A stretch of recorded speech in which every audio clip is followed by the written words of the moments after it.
إلى الله نشكو بدمع المقل Sudah menjadi kebiasaan orang Arab untuk mengirimkan anaknya kepada suku Badui untuk dirawat, dengan harapan mereka bisa tumbuh dengan udara segar saat penyusuan, kemurnian dialek Arab, dan kebebasan bagi jiwa mereka.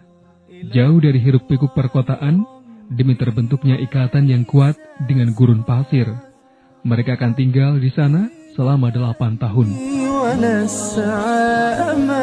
Suku Badui akan mengunjungi Quraisy secara periodik, dan pada tahun kelahiran Muhammad banyak suku Badui mengalami kelaparan yang sangat. Salah satu kaum di suku Badui, Bani Sa'ad, termasuk kaum yang sangat kesusahan.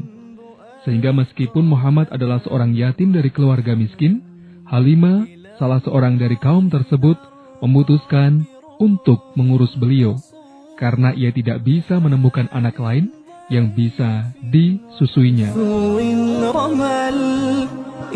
Tapi Halimah sendiri mengalami kelaparan sampai-sampai tidak mempunyai susu untuk disusukan ke bayinya sendiri. Susu ontanya pun telah mengering dan bahkan keledai yang ia tumpangi menuju Mekah juga sudah kehabisan tenaga. Tapi yang terjadi setelah ia mengambil bayi Muhammad SAW untuk diasuhnya, ketika aku mengangkatnya dan kemudian mulai menyusuinya, hasilnya sungguh mengejutkan. Keluar begitu banyak ASI dari payudaraku.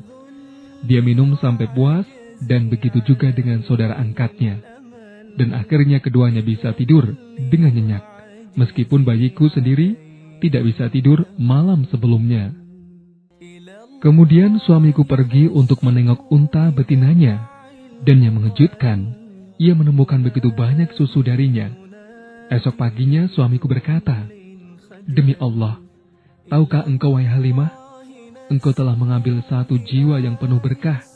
Dan dia membalas, "Demi Allah, aku pun berharap demikian."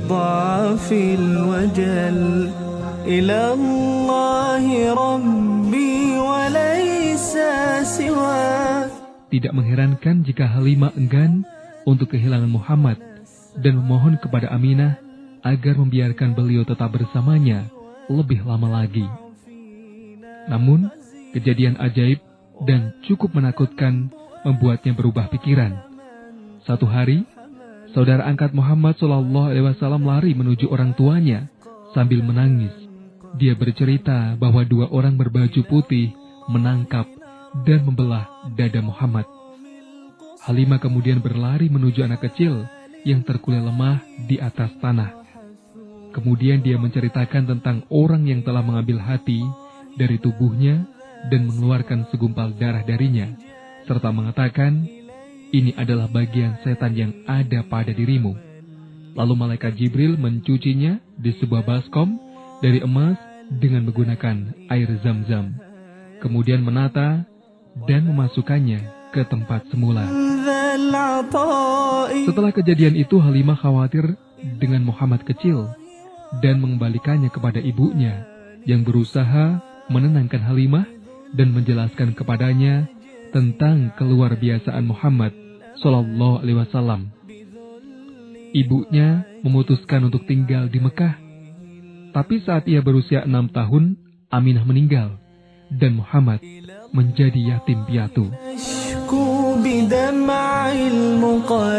Kemudian ia diasuh oleh kakeknya Abdul Muthalib yang sangat menyayanginya. Meski demikian, yatiman beliau meninggalkan kesan yang mendalam pada diri Muhammad SAW. Bahkan Al-Quran harus menghiburnya dan mengingatkannya, sebagaimana dalam ayat, "Bukankah dia mendapatimu sebagai seorang yatim, lalu dia melindungimu, dan dia mendapatimu sebagai seorang yang bingung, lalu dia memberikan petunjuk." Abdul Muthalib membawa Rasulullah SAW kembali ke Mekah. Perasaan kasih sayang di dalam hatinya terhadap cucunya yang kini yatim piatu semakin kuat, karena cucunya harus menghadapi cobaan baru di atas luka yang lama. Hatinya bergetar oleh perasaan kasih sayang yang tidak pernah dirasakannya sekalipun terhadap anak-anaknya sendiri. Dia tidak ingin cucunya hidup sebatang kara.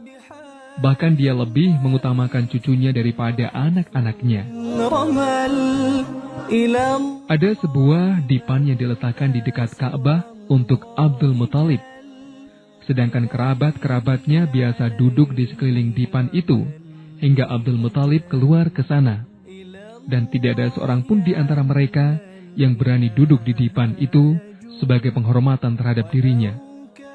Suatu hari saat Rasulullah SAW telah menjadi anak kecil yang montok, beliau duduk di atas dipan itu.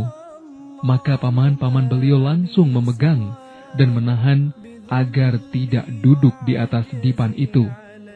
Tatkala Abdul Muthalib melihat kejadian itu, maka dia berkata, "Biarkan anakku ini. Demi Allah, sesungguhnya dia akan memiliki kedudukan yang agung." Kemudian Abdul Muthalib duduk bersama beliau di atas dipannya sambil mengelus punggung beliau dan senantiasa merasa gembira terhadap apapun yang beliau lakukan.